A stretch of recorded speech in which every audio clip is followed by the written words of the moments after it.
Chapitre 3. Comment fonctionne l'amour? La nature de l'amour.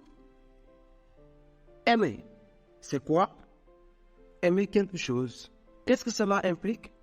Je ne me réfère pas à ce qu'est l'amour chrétien, mais à ce qui doit se passer dans le cœur d'un être humain pour qu'une personne, chrétienne ou non, puisse se dire « J'aime cette femme, j'aime voyager ou j'aime mon travail ». Je suis bien conscient que définir ce qu'est l'essence de l'amour n'est pas une tâche facile. La Bible ne nous donne pas une définition de style dictionnaire pour trancher la question, mais elle nous donne une piste claire pour que nous puissions comprendre ce qu'implique aimer quelque chose. Attendu qu'aimer Dieu est le premier et le plus grand des commandements. Il est de la plus grande importance que nous ayons une compréhension biblique et correcte de ce qui est impliqué dans le fait d'aimer quelque chose. Comme nous l'avons vu dans le chapitre précédent, Jésus nous dit en Matthieu 6, 21 que le cœur aime trouver quelque chose de grande valeur. Car là où est ton trésor, là aussi sera ton cœur. Dit d'une autre façon, l'amour est la réponse du cœur à ce qui paraît attirant. La raison pour laquelle j'utilise le terme « réponse » est que ce mot est celui qui communique le mieux l'idée que Jésus veut nous enseigner en Matthieu 6, 21. Selon Jésus, le cœur répond, poursuit, recherche ce qui a été son plus grand trésor. Autrement dit, pour Jésus, aimer est la conséquence du fait d'avoir trouvé quelque chose de précieux. C'est le résultat d'avoir trouvé un trésor. C'est une réaction d'appréciation qui, comme nous le verrons plus loin, va bien au-delà d'une décision ou d'un sentiment. Pour Jésus, quand le cœur trouve un trésor, il ne peut s'empêcher de le garder précieusement. C'est inévitable. Avec ceci, nous pouvons compléter notre définition en disant qu'aimer, c'est la réponse, non pas forcée, mais incontrôlable, qui implique que j'apprécie de tout mon cœur, intellect, émotion, volonté, la beauté d'un objet ou d'une personne. Je sais que la réponse que je viens de donner est un peu philosophique et tirée par les cheveux. Alors, permets-moi de la décomposer et d'en expliquer petit à petit les différentes composantes. L'amour est une réponse qui implique d'apprécier la beauté de quelque chose. L'amour est une réponse qui ne se force pas. L'amour est une réponse qui implique mon cœur tout entier. Intellect, sentiment, volonté. L'amour est une réponse qui comporte un degré d'abandon.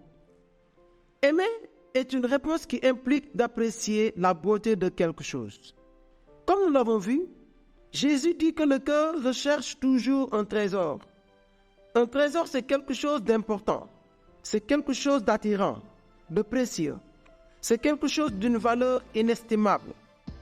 Mais tout le monde ne voit pas les mêmes choses comme étant belles ou attirantes. Ce qui est un trésor pour l'un peut sembler d'aucune valeur pour l'autre. Par exemple, moi, personnellement, je n'aime pas faire du shopping. Je n'y prends aucun plaisir. Cela ne m'enthousiasme pas. Pour moi, aller dans un centre commercial, ce n'est ni beau ni attirant.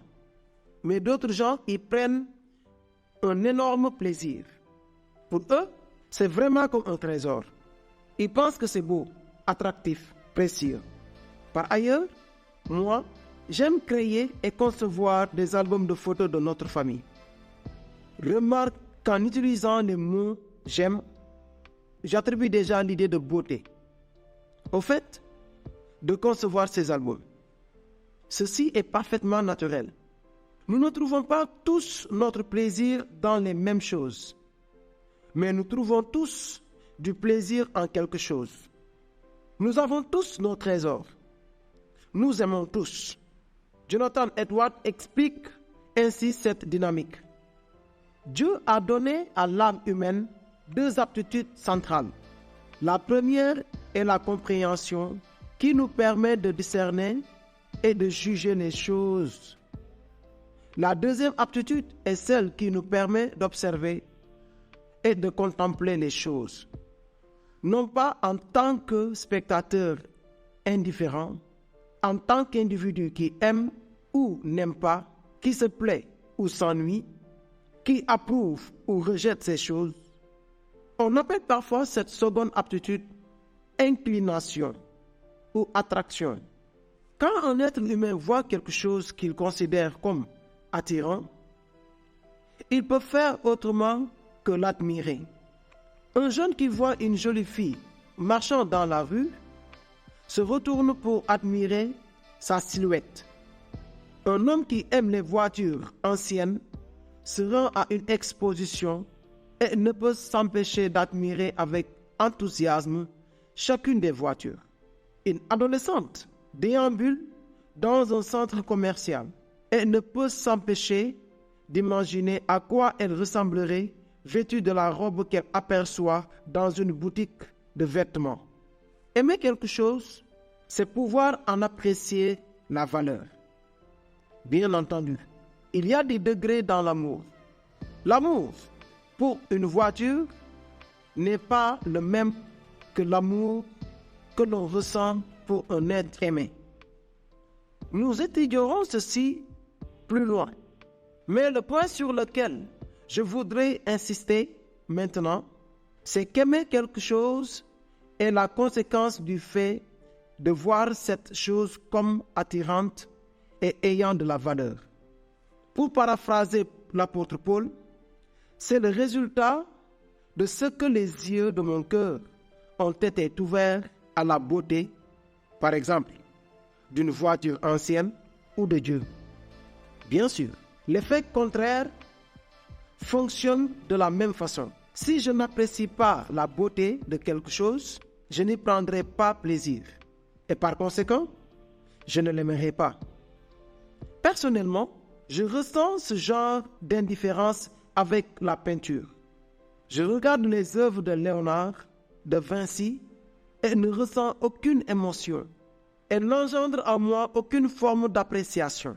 Tout le monde parle du sourire de la Mona Lisa. Et moi, sincèrement, je ne vois même pas qu'elle sourit. Ce problème vient de moi, pas du tableau. Je n'ai pas réussi à sentir son attraction, à reconnaître sa valeur, à découvrir ce qui le rend merveilleux. Je regarde, mais je ne vois pas. J'observe, mais je n'apprécie pas. Je perçois, mais cela ne devient pas mon trésor.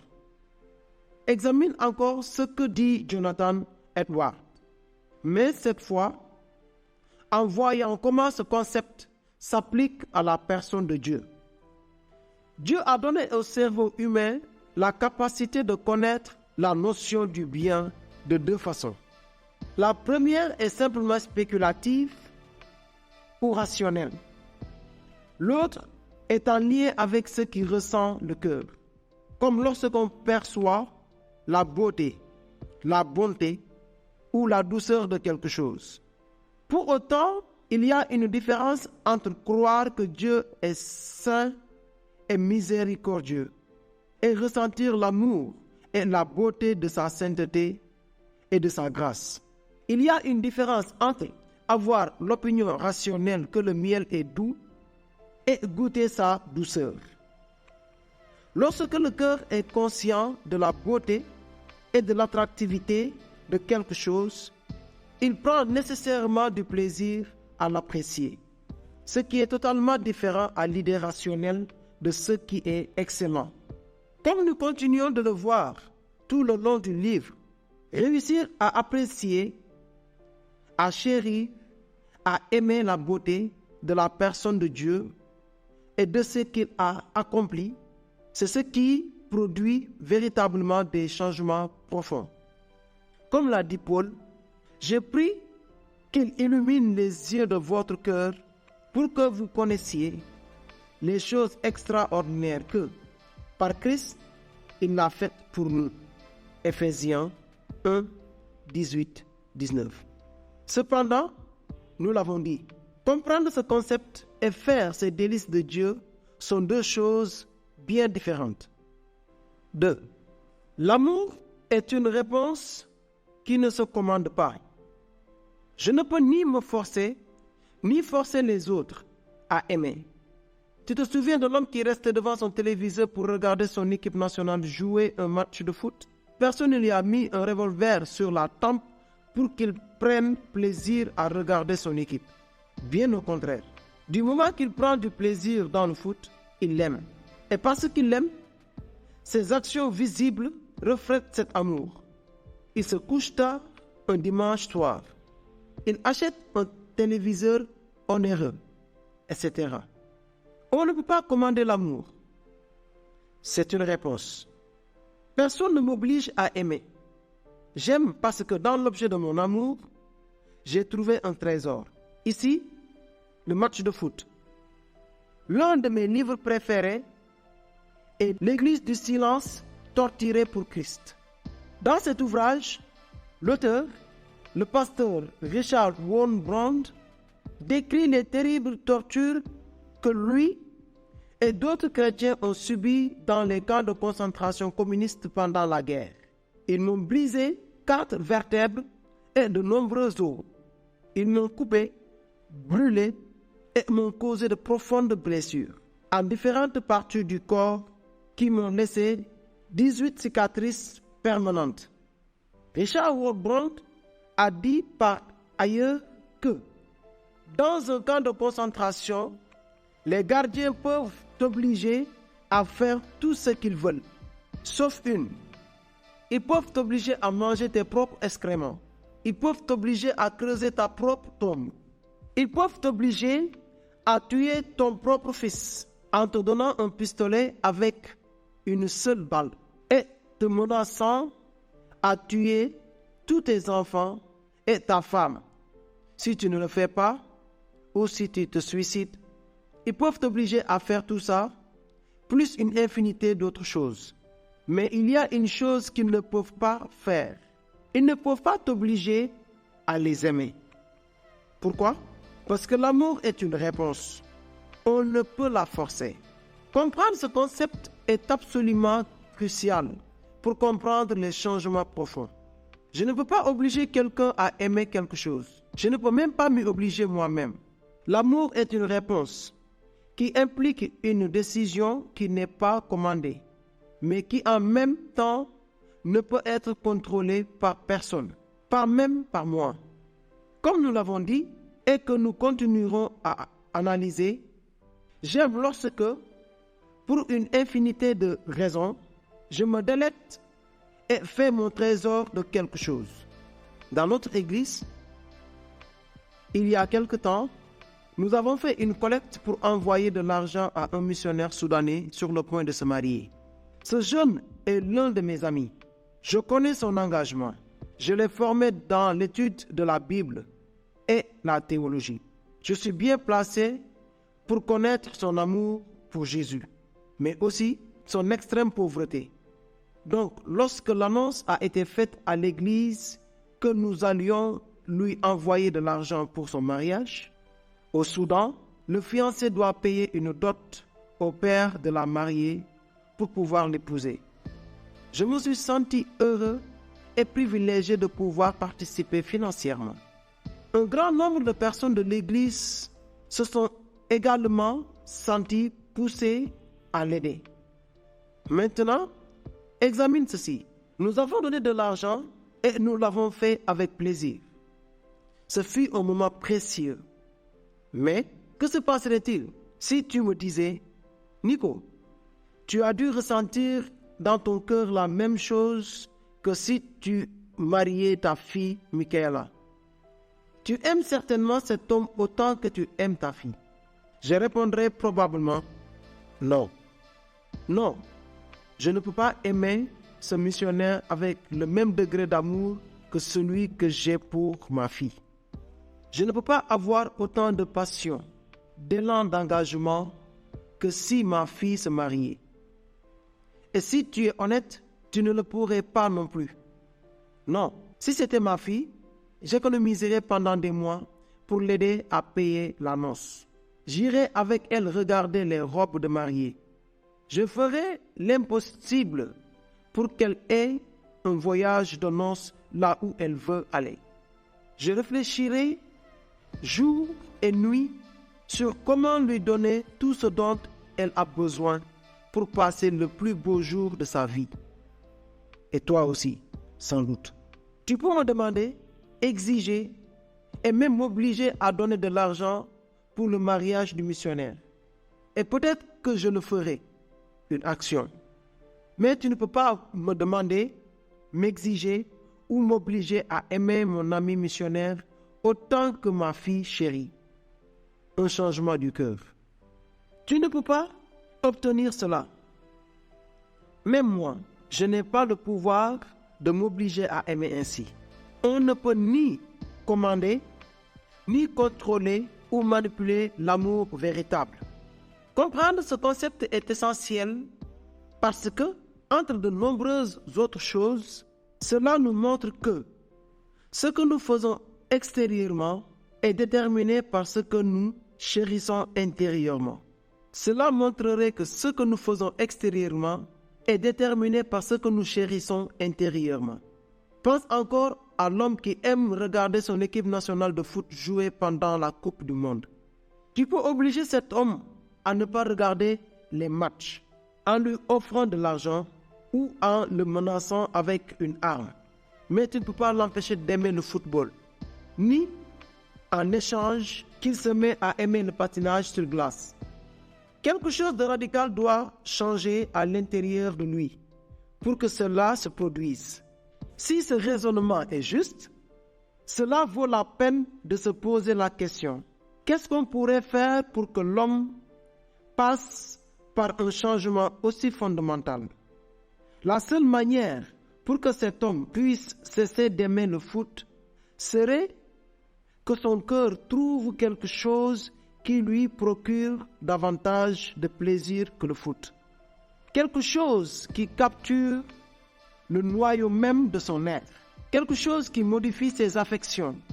Ainsi, en réponse à sa nouvelle passion, il cesserait volontairement de regarder le foot.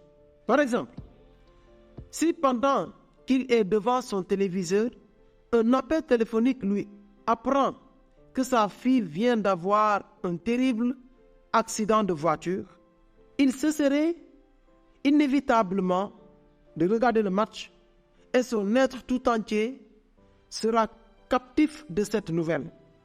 Il abandonnera certainement sur le champ son fauteuil.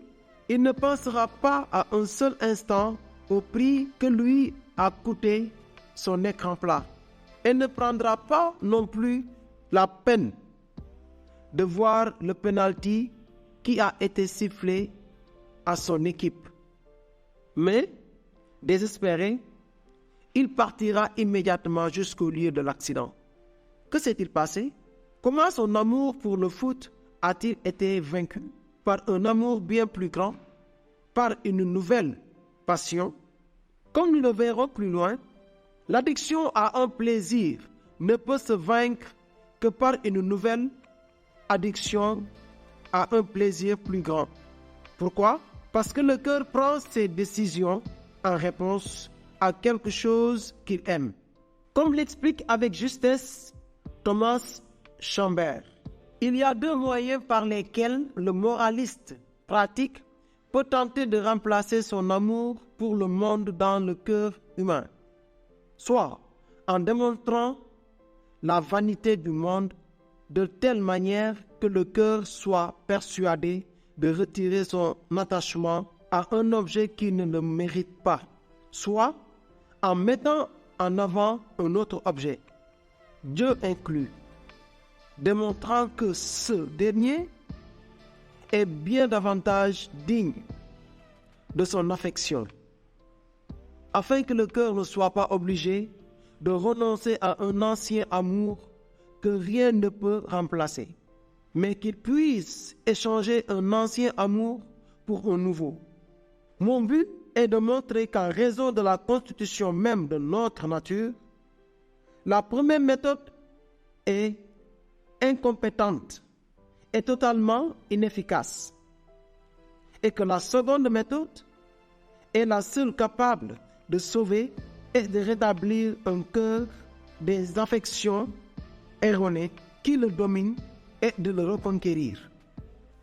Je vais te donner une illustration pour clarifier la citation que tu viens de lire. Imagine un enfant addict aux bonbons. Je ne parle pas d'un enfant qui, de temps en temps, mange un bonbon, mais de celui qui mange plusieurs bonbons chaque jour.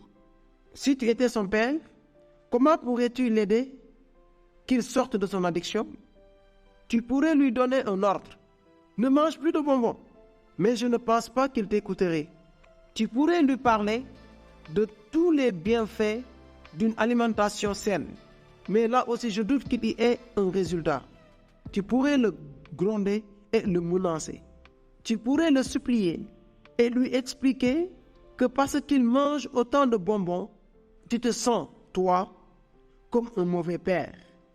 Tu pourrais, en dernier recours, le punir en disant que tu n'achèteras plus jamais de bonbons et après avoir jeté à la poubelle tous les bonbons de la maison, l'enfermer dans sa chambre jusqu'à ce qu'il décide de changer. Tu crois qu'ainsi cet enfant arrêtera de manger des bonbons? Oui, bien sûr, puisqu'il ne peut plus s'en procurer. Mais à quoi pensera-t-il en allant se coucher? Réfléchis à quoi tu penses, toi, au moment de dormir, et tu verras quelle est ton addiction. Que faisons-nous normalement pour changer? Comment aidons-nous les autres à changer?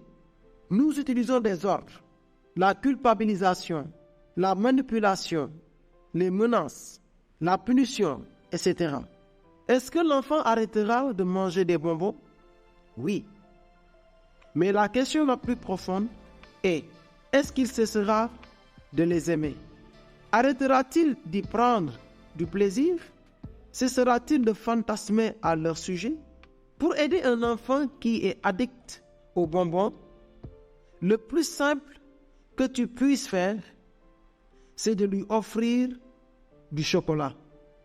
Quand l'enfant aura goûté au chocolat, il délaissera son addict aux bonbons et deviendra addict au chocolat. Il aura un nouveau trésor, une nouvelle passion. Comment se font les changements profonds? Le changement du cœur se produit lorsque mes yeux sont ouverts à la réalité que Christ est plus précieux que toute autre chose que le monde peut m'offrir. Éphésiens 1, 18, 19. Lorsque, comme il est dit dans Apocalypse, je retourne pour lui à mon premier amour. L'amour est une réponse de mon cœur tout entier. Intellect, sentiment, volonté. Aimer engage mon cœur tout entier, tout mon être intérieur et pas seulement une partie. Généralement, il y a deux façons opposées de définir l'amour. Certains disent « Ah, l'amour c'est un sentiment, l'amour c'est la passion. » D'autres disent « Non, l'amour c'est une décision, c'est un acte de la volonté que je décide d'accorder ou non. » Les cultures les plus libérales ont l'habitude de se référer à la première définition, tandis que les cultures traditionnelles préfèrent la seconde. Dans le monde chrétien, les églises pentecôtistes penchent généralement vers la première définition. Ils identifient l'amour pour Dieu avec ce qu'ils ressentent au moment de la louange. Les églises les plus conservatrices penchent en général pour la seconde définition et identifient l'amour pour Dieu avec ce qu'ils comprennent au sujet de Dieu au moment de la prédication de la parole. Bibliquement, je pense que les deux définitions sont incomplètes. Lorsque nous aimons quelque chose, cela ne se passe pas dans une partie de notre cœur seulement, mais nous utilisons tout notre cœur. Nous ne cessons pas d'utiliser notre cerveau et nous ne nous appuyons pas exclusivement sur nos sentiments. En aimant quelque chose, c'est toute la personne qui fonctionne. Tu analyses, considères, soupèses, apprécies, mais en même temps, tu ressens, expérimentes, discernes et même tu dégustes. Comme quelqu'un qui goûte un gâteau au chocolat. En le faisant, tu utilises tous tes sens. Tu l'observes, tu le sens, tu le touches, tu le goûtes. Et ensuite, tu émets un verdict s'il t'a plu. C'est toute ta personne qui est en fonctionnement. D'un point de vue biblique, lorsque j'aime, il se passe 3 choses en moi. Mon intellect raisonne. Ceci est beau. Mes sentiments confirment. Ceci est beau. Ma volonté décide. Ceci est beau. Comme nous le verrons en détail dans le prochain chapitre, selon Jacques 1, 12, 18, toute tentation relève du même processus. Par définition, la tentation vient de quelque chose d'attirant, de précieux, de beau. Un gâteau de chocolat, lorsque j'essaie de faire un régime. Un verre de whisky, quand je me suis engagé à arrêter de boire. Des vacances paradisiaques, lorsque je suis stressé par le travail. Une tentation n'est jamais désagréable. Si elle l'était, elle ne me tenterait pas. Toi et moi, nous sommes constamment en train d'évaluer dans notre cœur quelles sont les choses belles et quelles sont les choses qui ne sont pas attirantes. Nous sommes sans arrêt en train de décider ce qui est ou ce qui n'est pas digne de notre amour. Il est impossible de faire autrement. Cela fait partie du dessein de Dieu.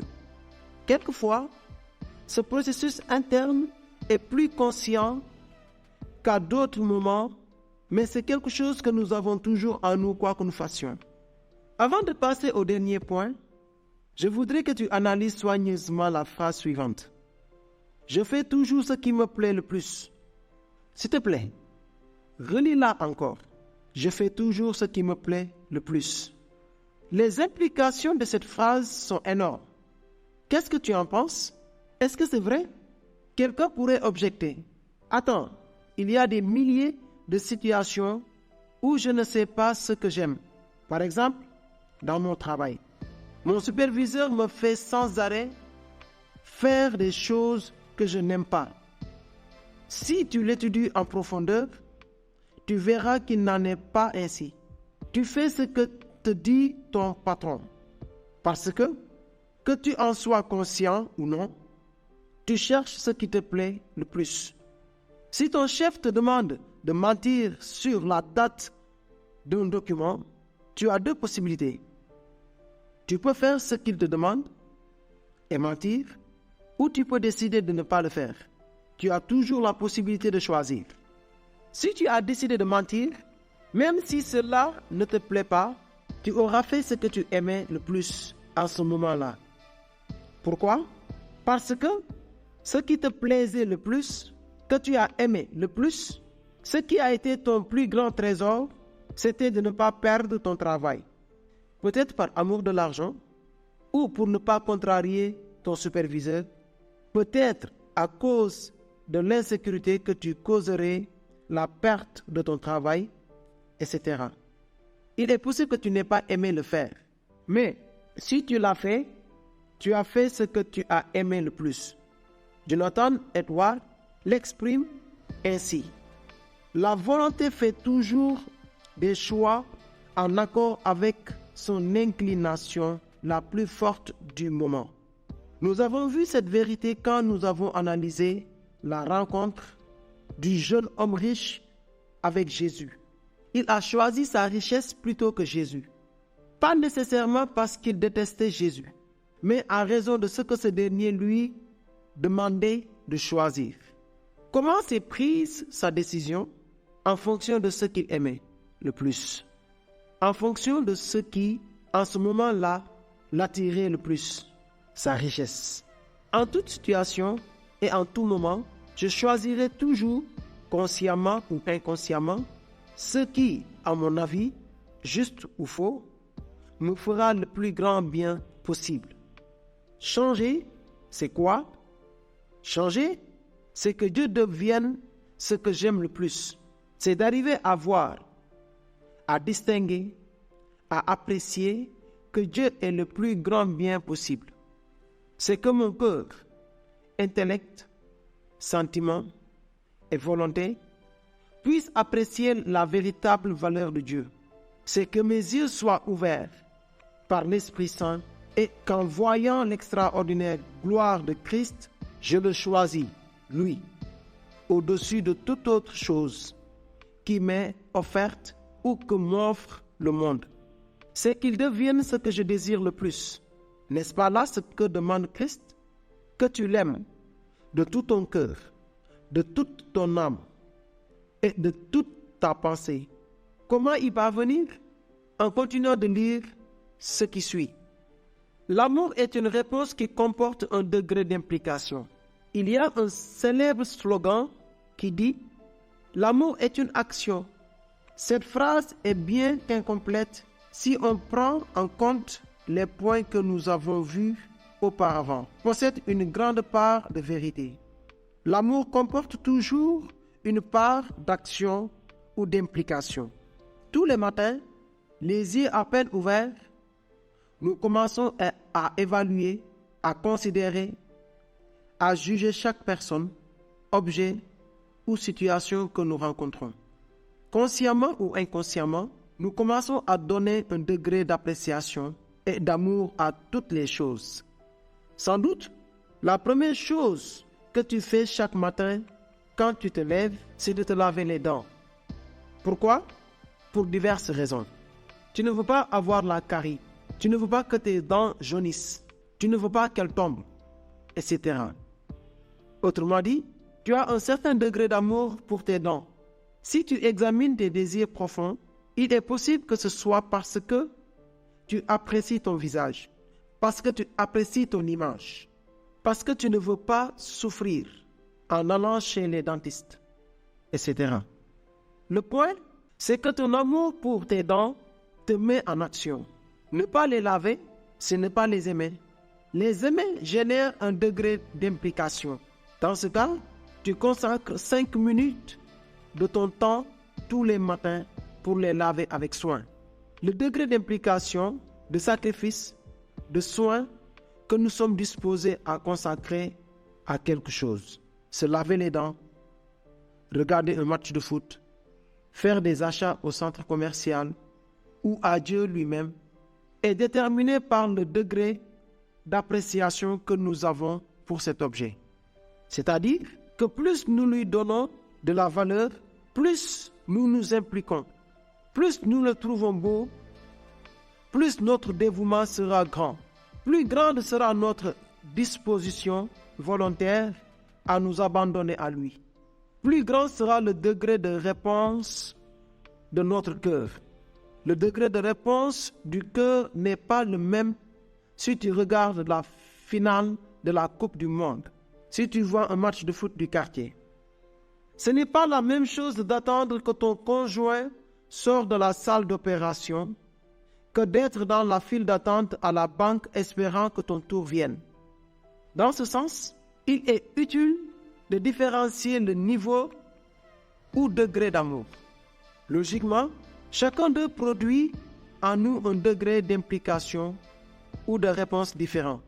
D'un côté, on trouve les émotions. De l'autre, on trouve ce que Jonathan Edwards appelle les affections du cœur. Les émotions représentent un niveau d'amour superficiel pour quelque chose. Les affections apprécient la plénitude de la beauté de l'objet, que ce soit le football, l'art, Dieu, etc. Et pour cette raison, précisément, un degré d'amour ou d'implication beaucoup plus profond. Il y a une différence entre pleurer la mort d'un enfant et pleurer parce qu'on a perdu les clés de la voiture. Bien que j'aime les deux et que les deux impliquent mes émotions, puisque dans les deux cas, je suis triste. Le degré d'affection que j'ai pour ma voiture n'atteindra jamais celui que j'ai pour mon enfant. Dans ce sens, il est important de ne pas confondre les affections avec des réactions émotionnelles extrêmes. Bien qu'elles se ressemblent, en réalité, elles sont différentes. Imagine que tu regardes les dernières nouvelles sur Internet. Tandis que tu regardes les titres, tu trouves une rubrique qui annonce « Enfants massacrés en Afrique ». En regardant de près, tu vois qu'il y a une vidéo qui montre ce qui est arrivé. Les images sont très graphiques et explicites. Résultat, tu es bouleversé. Il se peut même que tu te mettes à pleurer en les regardant. Cette nouvelle a touché tes émotions, mais est-ce qu'elle a changé tes affections? Si tu es comme moi, il est fort possible que quelques secondes plus tard, tu continues à regarder les nouvelles et que tu t'arrêtes pour voir une vidéo sportive. Ou bien que tu ailles sur ta page Facebook. Mais par ailleurs, si tu es très sensible, il se peut que tu sois ému au point de partager la vidéo avec d'autres. Cependant, à moins que tu ne prennes un avion et partes pour l'Afrique, ou que tu commences des études en vue de carrière humanitaire, ou que tu rejoignes une ONG pour consacrer ta vie à faire quelque chose de respectable, cette vidéo n'aura rien fait de plus que toucher tes émotions et non tes affections. Elle ne t'a pas amené à un niveau tel que ce que tu chéris le plus, ton trésor, en ait été influencé ou modifié. Si j'aime vraiment quelque chose, je réponds, je m'engage, je m'implique, je m'abandonne, je m'investis. Je ne peux pas faire autrement. L'une des caractéristiques les plus importantes des affections, c'est qu'elles sont constantes, c'est-à-dire qu'elles ne changent pas facilement. Avec les émotions, c'est le contraire. Comme cela peut arriver en lisant une nouvelle bouleversante ou en écoutant une chanson que tu aimes beaucoup, les émotions varient constamment. À un moment donné, tu peux écouter une chanson rythmée qui te donne envie de danser. Puis, quelques secondes plus tard, écouter une chanson douce et avoir envie de pleurer. Ce qui devrait nous pousser à examiner sérieusement si nos temps de louange sont de simples moments émotionnels ou s'ils expriment réellement nos affections les plus profondes. Voici un autre exemple. Tu te souviens de Robert et Nathalie, le couple qui se disputait sur la façon d'utiliser leur argent? Robert utilisait l'argent pour investir. Nathalie l'utilisait pour acheter des vêtements. Comment est-ce que Nathalie se sentait lorsqu'elle achetait de nouveaux vêtements? Exaltée, heureuse. Quelle émotion ressentait-elle? De la joie, de la jubilation. Pourquoi? Parce qu'au moyen des vêtements, elle pouvait satisfaire ses affections les plus profondes. Le besoin d'être acceptée par les autres en raison de son image. Comment se sentirait Nathalie si elle ne pouvait acheter de nouveaux vêtements? Triste, découragée. Et cela pourrait aller jusqu'à la dépression. Tu vois? Ce sont les émotions contraires à celles qu'elle ressent lorsqu'elle a de nouveaux vêtements. Mais à part le fait de se sentir mal, ses affections ont-elles changé? Bien sûr que non. Ce qu'elle aime le plus, son image, est restée la même. En fait, l'émotion qui lui fait ressentir du découragement confirme son amour d'être belle et de plaire aux autres. Aimer ne provient pas seulement des émotions, elles en font très certainement partie. Mais c'est quelque chose de plus profond que cela. Aimer quelque chose de façon profonde vient du fait de ressentir une affection intense pour quelque chose qui promet de me donner vie. Bien saisir cela est essentiel pour comprendre ce qu'est un changement profond. Aimer Dieu, ce n'est pas avoir un moment d'émotion avec lui. Bien logiquement, cela peut et souvent devrait être inclus. Ce n'est pas non plus désobéir à Dieu, même si je n'ai pas envie de le faire. Bien que, logiquement, il y aura un moment où je devrais le faire. Passer par un changement profond exige la modification du noyau, du centre, de ce qui est notre trésor. Il faut que mes affections changent.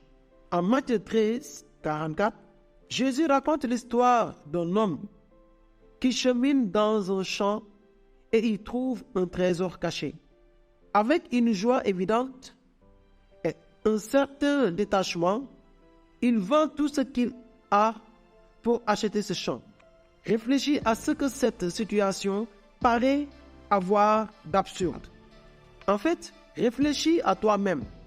Imagine que tu vendes ta maison, ta voiture et tout ce que tu possèdes pour acheter un bout de terre sans valeur apparente. Si tu faisais cela, ta famille, tes amis, tes voisins penseraient: qu'est-ce qui arrive à ce cinglé? Comment peut-il tout abandonner pour ce morceau de terrain infertile et sans intérêt? L'intérêt pour cette courte parabole est plus qu'évident. Ici, il y a un trésor invisible à l'œil nu. Il y a quelque chose d'une valeur incroyable. L'homme qui achète le champ pense: j'ai trouvé quelque chose qui vaut la peine que je perde tout le reste. Christ est ce trésor. Dit autrement, je suis disposé à mettre de côté mon royaume, mon argent et mes intérêts seulement lorsque Christ devient plus attirant que tout cela. Changer, c'est ça. Que le plus profond de mon cœur considère Christ comme ayant plus de valeur que tout ce qui peut m'être offert d'autre, y compris la sécurité, le succès, le pouvoir, l'appréciation des autres, etc. Ceci est très exactement ce que Paul dit en Philippiens 3, 7, 8. Mais ces qualités que je regardais comme un gain, je les considère maintenant comme une perte à cause du Christ. Et je considère même toute chose comme une perte en comparaison de ce bien suprême. Connaître Jésus-Christ, mon Seigneur, pour qui je me suis privé de tout avantage personnel. Je considère tout cela comme des déchets afin de gagner le Christ. Tu vois, changer, ce n'est pas arrêter de faire des choses mauvaises et commencer à en faire de bonnes. Changer, ce n'est pas cesser de désobéir et commencer à obéir. Bien que le résultat du changement implique ces choses-là, changer est quelque chose de bien plus profond que ça. Changer, c'est trouver en Christ quelque chose de plus précieux que tout ce que tu as essayé jusqu'à présent. Changer, c'est que les affections de ton cœur arrivent à avoir Christ comme un trésor caché. Changer, c'est qu'il se transforme pour toi en une perle de grand prix.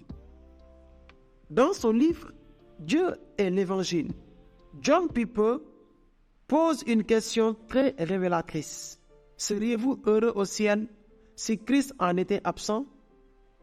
Si vous pouviez aller au ciel, être pour toujours en santé, accompagné de vos amis, manger toute la nourriture que vous aimez, profiter de tous les divertissements que vous connaissez, de toute la beauté naturelle dont vous ayez été témoin, et de tous les bonheurs physiques dont vous ayez pu jouir, tout en étant dispensé des conflits interpersonnels et des désastres naturels. Et seriez-vous heureux et satisfait si Christ n'y était pas? Je peux me poser la même question aujourd'hui. Est-ce que je pourrais être heureux si j'avais tout, mais pas Christ? Prends un moment pour y penser. Imagine avoir tout ce que tu désires le plus, y compris les excuses et les pardons de ceux qui t'ont blessé, y compris l'influence dans le ministère dont tu as toujours rêvé, y compris l'instruction, les titres, le travail, le couple, la voiture, les vacances ou le poids idéal que tu voudrais tant. Pourrais-tu être heureux en ayant toutes les choses que tu veux sans l'avoir lui? En 2 Corinthiens 4:4, Paul fait un diagnostic très précis sur le problème de notre cœur. Dans ce passage, Paul affirme que le Dieu de ce siècle a aveuglé l'intelligence des incrédules afin qu'ils ne voient pas briller la splendeur de l'Évangile, de la gloire de Christ, qui est l'image de Dieu. Est-ce que tu réalises quel est notre plus grand problème? L'impossibilité de voir, d'apprécier, de faire notre trésor de la beauté de l'Évangile. Être aveugle à la gloire de sa nature au point de ne pas pouvoir lui répondre. Comment changer? Nous changeons lorsque l'Esprit Saint ouvre nos yeux et que le sacrifice de Dieu sur la croix se transforme en l'affection la plus profonde de notre cœur. Autrement dit, nous changeons lorsque nous aimons. Ou comme nous le découvrirons peu à peu, il serait peut-être plus correct de dire nous changeons quand nous aimons, quand nous apprécions l'amour qu'il a pour nous. Une dernière réflexion. Je ne voudrais pas terminer ce chapitre sans apporter un éclaircissement sur le concept que j'approfondirai dans les chapitres suivants. Je ne voudrais pas terminer ce chapitre sans apporter un éclaircissement sur un concept que j'approfondirai dans les chapitres suivants. En définissant l'amour comme une réponse, j'ai mis l'accent sur l'idée que personne ne peut t'obliger à aimer. Malgré la vérité de cette affirmation, je crois qu'il me faut faire une exception importante. L'amour ne se commande pas, mais l'amour peut s'apprendre. En fait, nous apprenons tous à aimer. Qu'est-ce que je veux dire? Qu'à un moment de ma vie, je peux ressentir de l'indifférence pour quelque chose. Puis, alors que le temps passe, commencer à ressentir une profonde estime pour cette chose. J'en ai personnellement fait l'expérience avec la bière. Dès ma jeunesse, je ne l'aimais pas. Elle me paraissait toujours amère et désagréable. Même à l'adolescence, j'en buvais avec mes amis non-croyants, mais je n'y prenais aucun plaisir. Je le faisais pour qu'ils m'acceptent. Pendant des années, même à l'âge adulte, je n'ai bu que de l'eau ou du coca. Mais quelque chose s'est produit lorsque j'ai déménagé d'Argentine en Espagne. En arrivant dans ce pays, j'ai goûté à nouveau de la bière et quelque chose a changé. Je l'ai trouvée délicieuse. Subitement, cette boisson qu'auparavant je trouvais horrible a commencé à me paraître excellente. Aujourd'hui, on n'a pas à me forcer pour que je boive une bière avec des olives et du fromage. Je ne le fais pas pour paraître bien devant mes amis non chrétiens. Je l'aime vraiment, avec modération, bien sûr. Que s'est-il passé?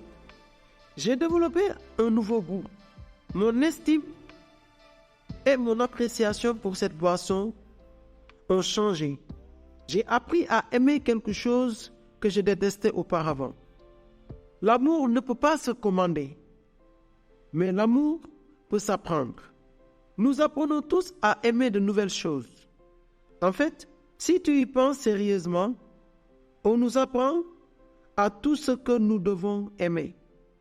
C'est ce à quoi sert le marketing, à te faire aimer et consommer des choses qu'auparavant tu ne considérais pas belles, à t'exposer les vertus et l'excellence d'un produit, à ce que toi et moi, nous apprenions à apprécier et valoriser cet objet. L'Esprit Saint est celui qui fait ce travail en toi, comme en moi. Sa tâche est de nous montrer les vertus et l'excellence de Christ. Son ministère est de travailler en nous pour que nous puissions le voir comme précieux, attirant et l'apprécier pour ce qu'il est vraiment, tellement meilleur que toutes les choses que le monde peut offrir. Et surtout, comme le dit Matthieu 13, 45, le royaume des cieux est encore semblable à un marchand qui cherche de belles perles. Il a trouvé une perle de grand prix et il est allé vendre tout ce qu'il avait et l'a achetée.